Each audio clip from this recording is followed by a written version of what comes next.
Alico 3 here. This is gonna be a Mailbin, so we'll have slabs and we'll have rock cards. A few stacks over here to the left. We'll just sift through these. Um, Dominated by baseball. There might be a few footballs in here, but that's it. I guess we'll start with this one. That's neat. So the 83 Fleer Classic Sandberg rookie and a PSA 10. It's in the last generation holder, which was the one that featured the silver hologram with the white stripe. This was about 65 or so, which I'm not sure how tough this set is, but I'll have to check the pop on it. There was a time a couple of years ago when I'd post the pops, like a pop percentage on the screen with the card. I thought that was pretty cool. YouTube took those off. I forgot what those were called, but there's Moncada, 2016. That's just your basic Bowman, but it's a Chrome Prospects, so that was like $2. Off to a nice start to the season. I guess we're almost 2 months in, so he's sustained the average, the on base, and decreased number of strikeouts. This is a neat one. So it's not a rookie or anything, but it is a top prospect. Joe Adell. This is the red wave refractor to 5. It's numbered right here underneath the Chrome logo. So I don't think he's played much this year. I don't think he's played at all, actually. I don't know what's going on with him. I'll have to check into that, but he was doing well last year. I think he went all the way from low A to double A. Of course, the 83 Fleer Gwyn. 60-40 centering right to left. Top to bottom looks pretty good, though. I'll have to take a closer look at this outside of the top loader. It is not in a soft sleeve. This is how it was shipped, so some people just don't like soft sleeves, I guess. Must be a personal preference. Tatis. This would be the Chrome Prospects from 2016. So the same set as the Moncada. Vlad Jr.'s in this. Bregman's in this. So that's just a loaded set. I did break some of those blasters, and we had a pretty good time with those. I think I broke a whole case of 16 Bowman and didn't hit one Vlad Chrome, so I don't know how that's possible, but I hit a few papers, so it is what it is. I hit like 5 or 6 Tatis Chromes, though. I guess we'll go football. Breeze Fleer Premium. This was just at a fair market price, about $40. So the premium with the black corners and borders. These are definitely tough to slab. I mean, if you try to slab these, good luck. Okay, so we got a pretty badly off-centered Cal. That's almost like 80-20 or 75-25 right to left. 82 Donruss, of course, cool set. So, I mean, this just can't be a slab can. If you do, you're just slabbing stuff to... It's kind of forced. You're just sending stuff in to get slabbed.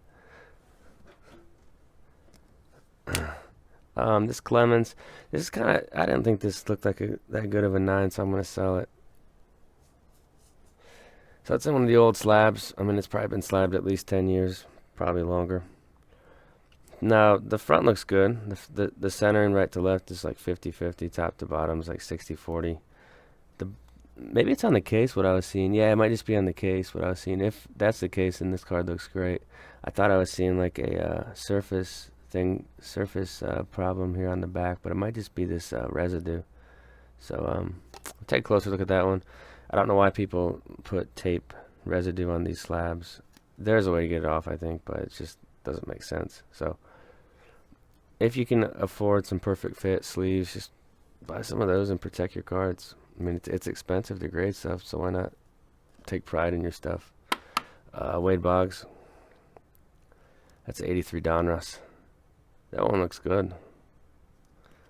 Sometimes when you pick a card up, you just get a feel for the condition. I mean, that looks pretty good. Looks like it's got some mint potential. I don't know if that's the stain on the card or the case. But, love the 83 Donruss. Love the 80s Donruss baseball. This is a Tiffany. The back is just a little bit different color, and I think it's got a different feel to it. It's more like glossy. And these do have a print run of something. It might be like 5,000 sets, but I'd have to look it up. I'm not sure. But I mean, they're way more rare than the base. There's probably like a million base Griffey Bowman 90s. This Hank is pretty cool. It's 60, 70, 30 centering or so. Now, when I'm talking about centering, the first thing I look at is right to left, but top to bottom is important too. So don't neglect the top to bottom. But 61 tops and a 6. I think that was around 100. Fleer Legacy base. This would be the 1 out of 999, numbered there on the left. So the front of the card is white, so you would think, oh, this is an easy set. But on the back, it's darker bordered, and there's usually a little white. So I think the best I've done on these is a 9. But I think Fleer made so many cool football cards in like the late 90s to mid 2000s, because I think their last year was 2004 when they went bankrupt. Fitzgerald Finest. This was like $5 shipped. I mean, that's just, why not, right?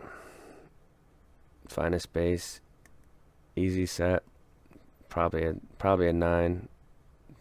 Good shot at a 10. So this is neat. And it went low. It went for like 160. I think that's a steal for a Lindor Bowman Chrome gold refractor to 50. That seems pretty absurd, but it just happened to go low in auction.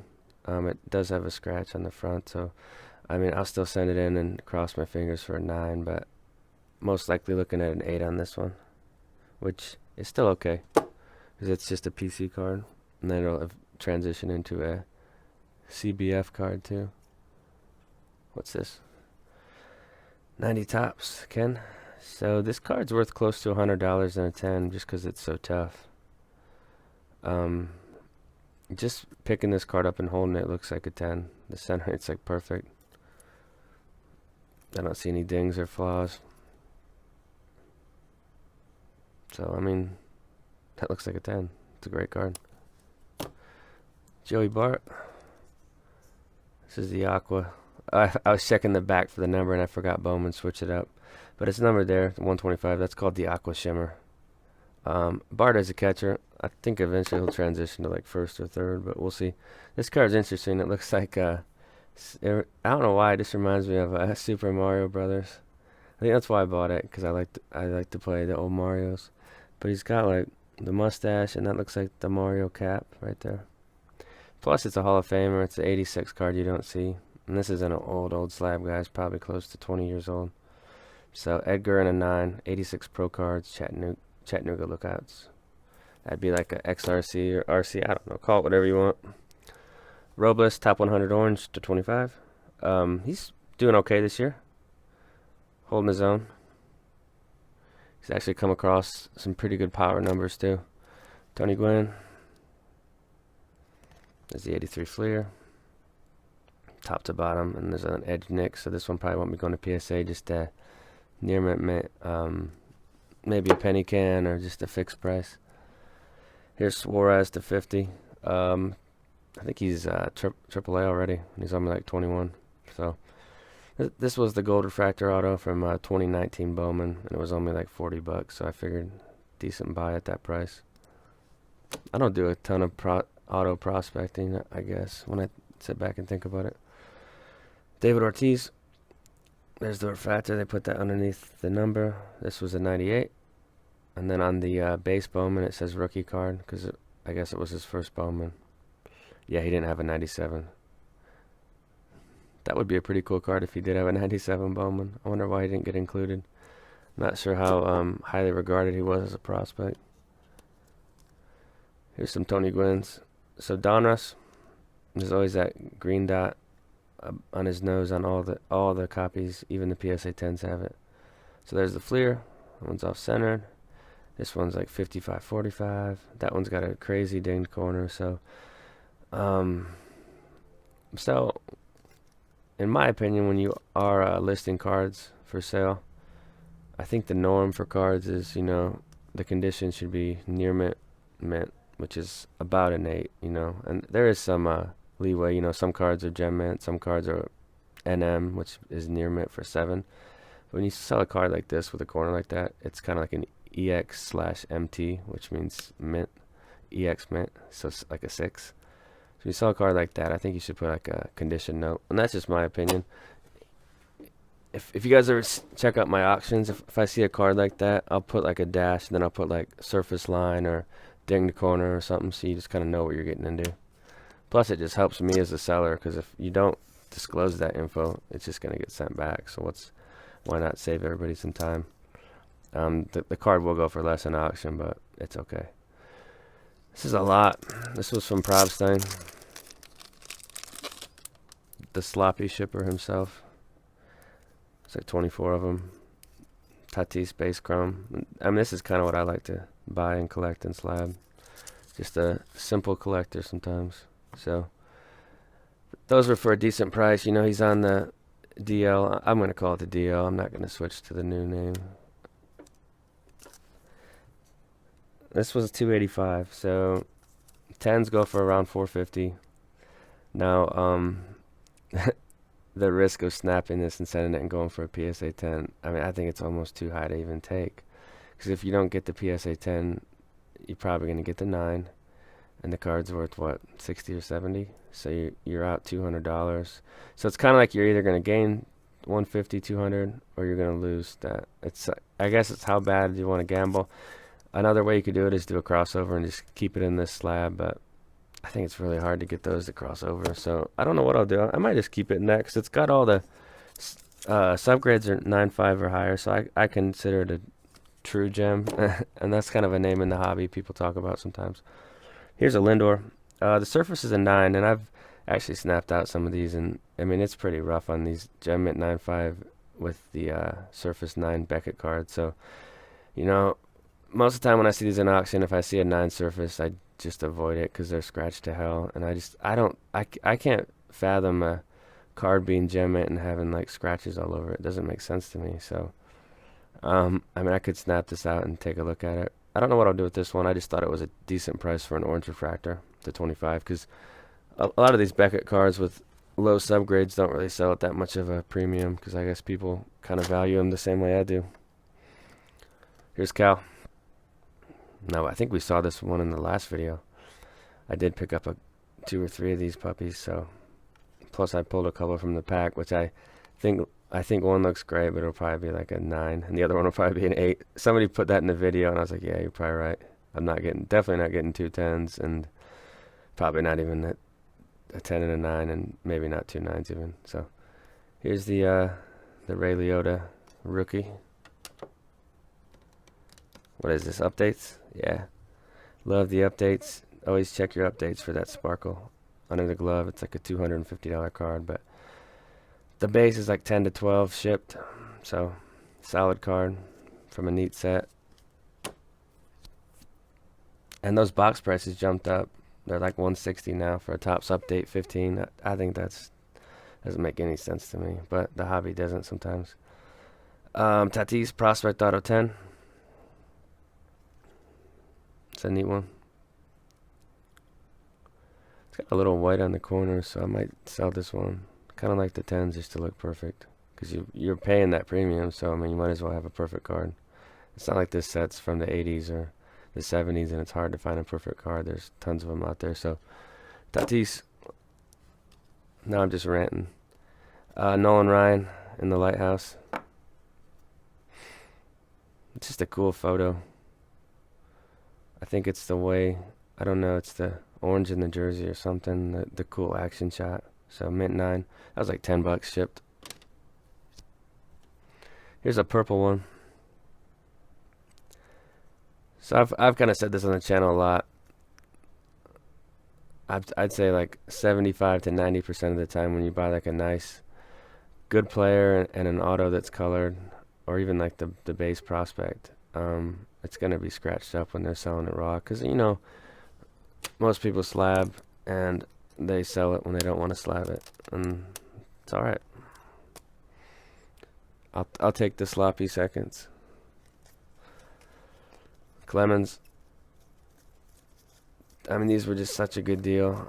I can't even believe the price these went for. I think there's 25 of them. It was a Probstein, and I think they were like $70 for 25 of them. Is that not a good deal? like 250 for Clemens rookies. That seems absurd. There's another one. I think that's just from a different seller. It's usually about $6 bucks, $7 shipped to buy just one. So another Tatis. So I've got about 30 of these to go through. Hopefully I can send off half of them and get slabbed, but it might not happen. 2 more. So I just kind of saw a buying opportunity on Tatis. Of course, it would have been nice to buy in a few years ago, but there's still dips in the market. Kind of want to find a dip in the Yelich market, but I think it would take like a cold slump or a couple months on the DL, and I don't want that to happen to him. Here's a LeBron 10 in the Bowman. And this is turning into a pretty big card. I think it's like 250. It does have some condition sensitivity. That corner's got a little white showing. I don't know about that. That might end up in the store. And then here's a snap can. This is definitely getting snapped out and just sent to PSA. Cross your fingers for a 9. Ultimate Collection Rivers. This would be the true rookie, right? According to Beckett. There's one that says Ultimate Signatures with a different photo, but I think it's out of 100. It might be 150, but this was 215 bucks. I mean, that's a steal for that card. That's a no-brainer. Kirilloff, he just came back. I think he's in AA. Top 15 prospect. Power, average, on base. So PSA 9. I'm just going to throw that one in the PC and kind of see what happens with him. Got it for a decent price. And then a Tatis 9, so the base one.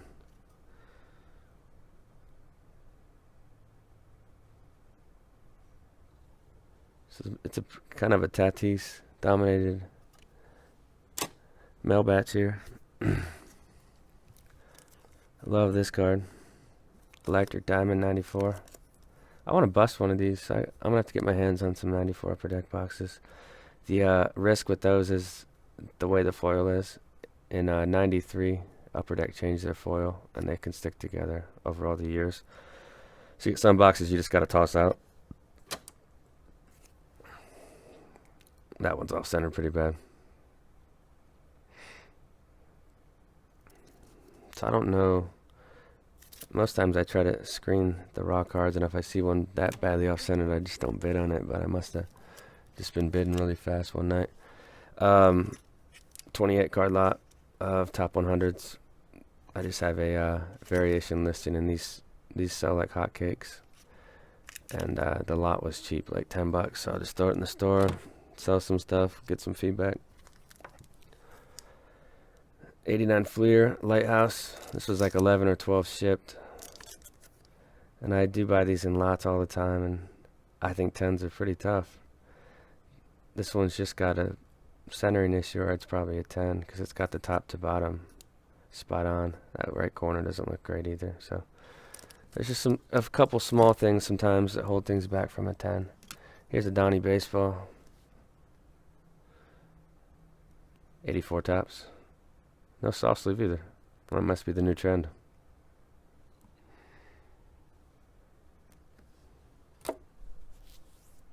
Is this Griffey's? Yeah. So this was all a Griffey lot. This stack. I can't remember the price. They were like $2.50 a card. So there's a bunch of Fleers. Of course, I was just looking for slab cans. And with these Donrusses, you know, when they're not packed fresh, I mean, you're going to have a hell of a time trying to find one that you think is even a 9. Like, look at that one. That's like a 3.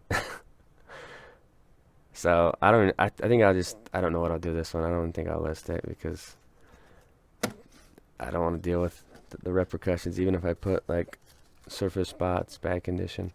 And here's some Bowmans. I've had pretty good luck with these. So, huge Griffey lot. We'll have to sift through that one. Try to get some more slabs. This is kind of how I fill out the 500 card orders. Just buy lots like that. And there's one just sitting there freely. Rosario, who's turned into a nice player. You know, there's a lot of hype for him. So when this product first came out, his base chrome was 10, 12 bucks. Then it boomed to like 120, 150. Then he got called up. He didn't set the world on fire. His stuff dropped. So now his stuff's very affordable, and he's still young, and I think he's got a lot of potential to become a good player. He just might not be an elite. Here's a Topps 92 Frank. Love the picture in the batting cage with the balls next to him.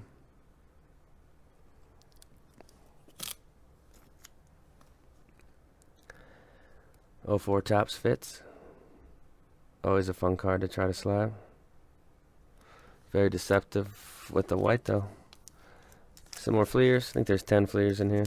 So another Griffey fleer lot. I've just kind of been putting these in lots sometimes when I don't slab them. If they're in, decent near mint shape, then I put them in a lot. Somebody else to pick them up. Here's a Robles. It's the second one of the bin of this card. That's the orange top 100. He's no longer a top considered a prospect though. Here's a couple 83 fleers. So Ryan and Tony.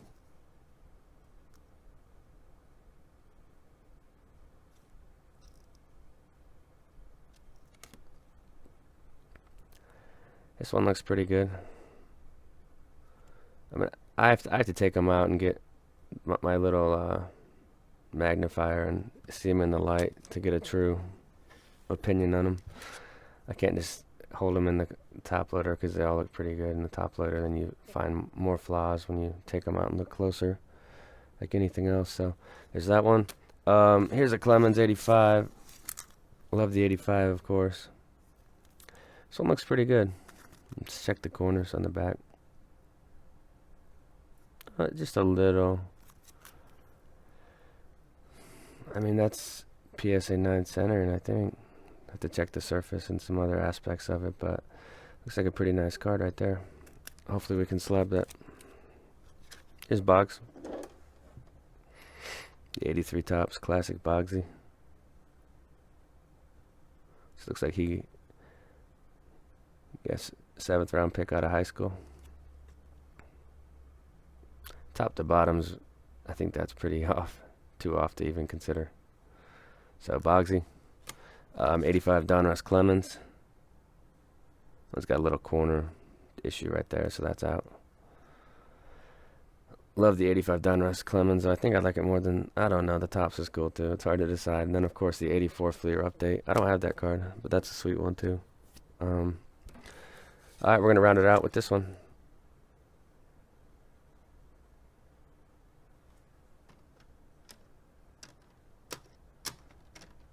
So Upper Deck Vintage, that is whoops, dropped it. 2001. Decent shape. Looks like it's pretty good. So that's it, guys. Tons of mail. I'm gonna sift through these and get the slab cans out. I'm getting ready to prep a 500. So, and of course, look for the next 500 card order video to come out in the next I'd say 5 days. So check your notifications. That's it, guys. Have a good day. I'm out.